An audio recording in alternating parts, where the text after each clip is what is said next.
Le 23 décembre 2008, quelques heures à peine après la mort du président guinéen Lansana Conté, le capitaine Moussa Dadis Camara prend le pouvoir par un coup d'État.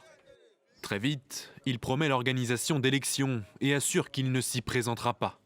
Un engagement sur lequel il revient petit à petit dans les mois qui suivent, comme dans cette interview dans son lit, au camp militaire de Yao, siège de son gouvernement.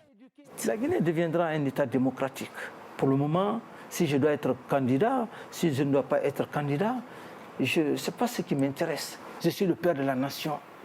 C'est ce que le destin aussi a voulu.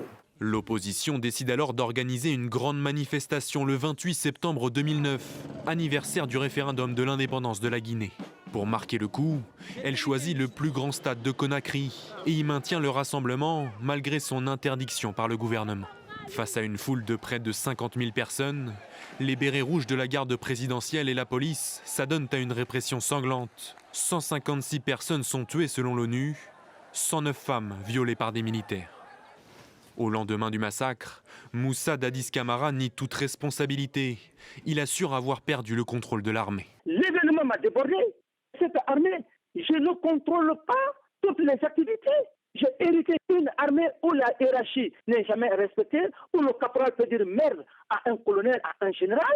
Dire que je contrôle cette armée, ce serait de la démagogie. Moussa Dadis Camara est renversé quelques mois plus tard. Il fuit vers le Burkina Faso, où il passe plus de 10 années en exil. L'ancien président dit aujourd'hui vouloir laver son honneur. Il s'est rendu de lui-même à la justice guinéenne.